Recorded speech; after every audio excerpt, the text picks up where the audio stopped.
menyesuaikan pendidikan dan tuntutan zaman yang terus berkembang, kurikulum harus mampu mengintegrasikan perkembangan teknologi, ilmu pengetahuan, dan nilai-nilai budaya yang relevan dengan kehidupan masa kini.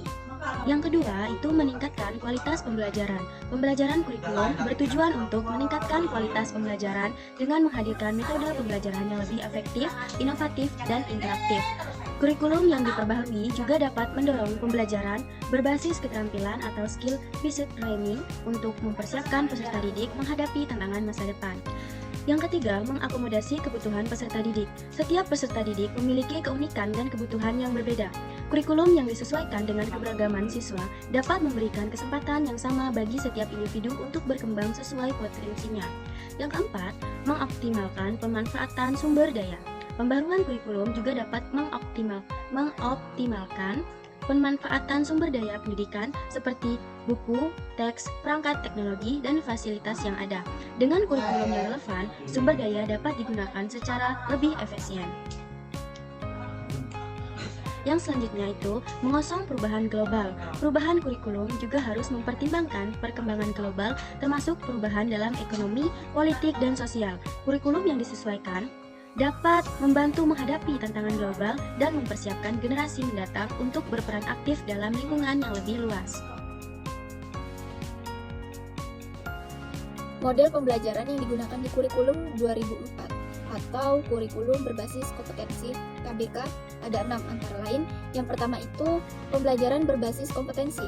Model ini menekankan pada pengembangan kemampuan, melakukan tugas-tugas dengan standar performansi tertentu, sehingga hasilnya dapat dirasakan oleh peserta didik.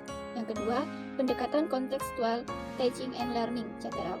Pendekatan ini digunakan untuk membantu peserta didik menguasai kompetensi-kompetensi tertentu dengan menggunakan konteks sehari-hari. Yang ketiga, problem based learning (PBL). Model pembelajaran ini menggunakan masalah sebagai konteks untuk mengembangkan kemampuan berpikir kritis dan pemecahan masalah. Yang keempat, pembelajaran individu personal.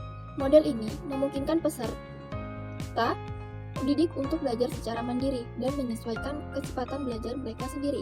Yang kelima, penggunaan sumber belajar yang bervariasi. Guru bukan satu-satunya sumber ilmu pengetahuan, tetapi juga sumber belajar lainnya yang memenuhi unsur edukatif. Yang keenam, penilaian yang berkelanjutan dan komprehensif.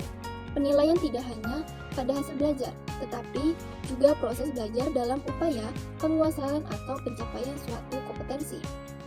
Kurikulum 2004 juga menekankan penggunaan modul sebagai sistem pembelajaran. Modul digunakan sebagai salah satu sumber belajar untuk membantu peserta didik menguasai kompetensi-kompetensi tertentu. Pengalaman lapangan.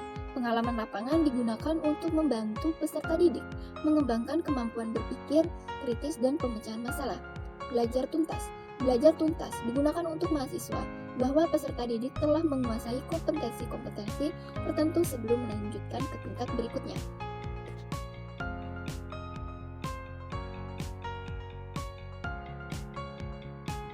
Kurikulum 2006 atau Kurikulum Tingkat Satuan Pendidikan (ATSP) menggunakan beberapa model pembelajaran antara lain.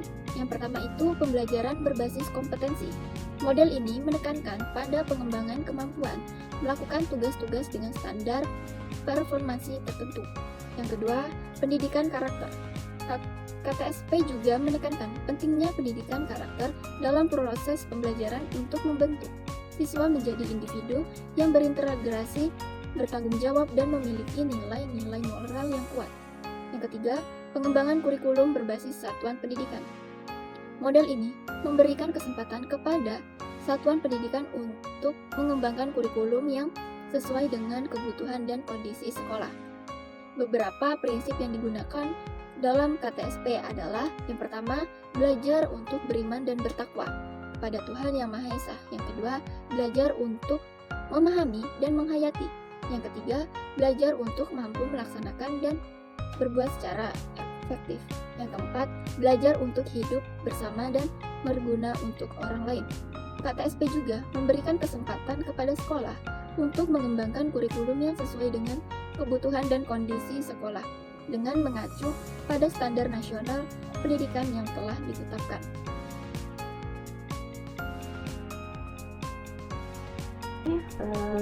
Saya lanjut ke dampak. Nah, pada perubahan kurikulum pendidikan, terutama khususnya pada sekolah dasar di tahun kurikulum 2004 ke kurikulum 2006, ada memiliki dua dampak, yaitu pertama dampak positif dan dampak negatif. Nah, di sini dampak positif dari perubahan kurikulum pendidikan khususnya pada sekolah dasar meliputi: 1. Melengkapi kekurangan kurikulum sebelumnya, yaitu dengan cara kurikulum baru dirancang dengan tujuan untuk mengatasi kekurangan-kekurangan yang ada pada kurikulum sebelumnya. Dengan mengidentifikasi kendala-kendala sebelumnya, kurikulum baru berusaha untuk memberikan solusi yang lebih baik dan efektif dalam menyampaikan materi pembelajaran. 2. Menyesuaikan dengan perubahan zaman. Pergantian kurikulum juga memungkinkan adanya penyesuaian dengan tuntunan zaman. Dengan cepatnya,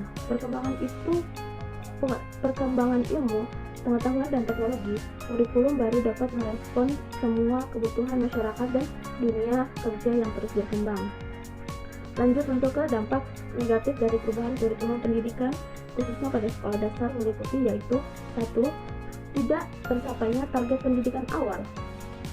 Salah satunya dampak negatif adalah ketidakmampuan guru untuk sepenuhnya menerapkan kurikulum baru dengan baik. Jika guru memahami kurikulum secara mendalam, maka pelaksanaan pembelajaran tidak akan mencapai hasil yang diharapkan. 2. Fasilitas yang kurang mandiri. Seolah-olah di berbagai daerah mungkin memiliki fasilitas yang kurang memadai untuk mendukung pelaksanaan kurikulum baru, terutama di daerah terpencil. Keterbatasan fasilitas dapat menjadi kendala dalam menciptakan lingkungan yang optimal. Terus yang ketiga dan terakhir yaitu waktu yang diperlukan untuk sosialisasi. Pengenalan kurikulum baru kepada para guru memerlukan waktu yang cukup panjang. Sosialisasi yang tidak memadai dapat menghambat pemahaman guru terhadap konsep baru dalam kurikulum, sehingga pelaksanaannya tidak berjalan dengan lancar. Di sini pentingnya sosialisasi dalam penerapan kurikulum baru tidak boleh diabaikan. Jika sosialisasi tidak efektif, pelaksanaan kurikulum baru mungkin tidak akan mencapai hasil yang diinginkan. Dalam Turun Supriyani tahun 2022. Sebagai upaya mengatasi dampak negatif tersebut, perlu adanya persiapan yang matang, pelatihan kepada para guru, serta alokasi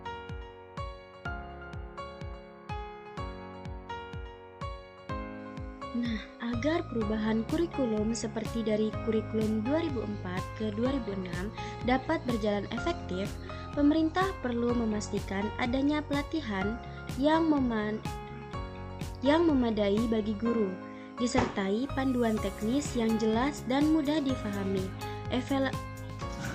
Evaluasi berkala juga perlu dilakukan untuk mengetahui sejauh mana implementasi berjalan sesuai tujuan. Selain itu, pelibatan semua pihak, terutama guru dan kepala sekolah, dalam proses perencanaan dan sosialisasi sangat penting agar terjadi keselarasan dalam pelaksanaan. Kurikulum hendaknya dikembangkan tidak hanya berdasarkan tuntutan global, tetapi juga mempertimbangkan kebutuhan dan karakteristik peserta didik di lapangan.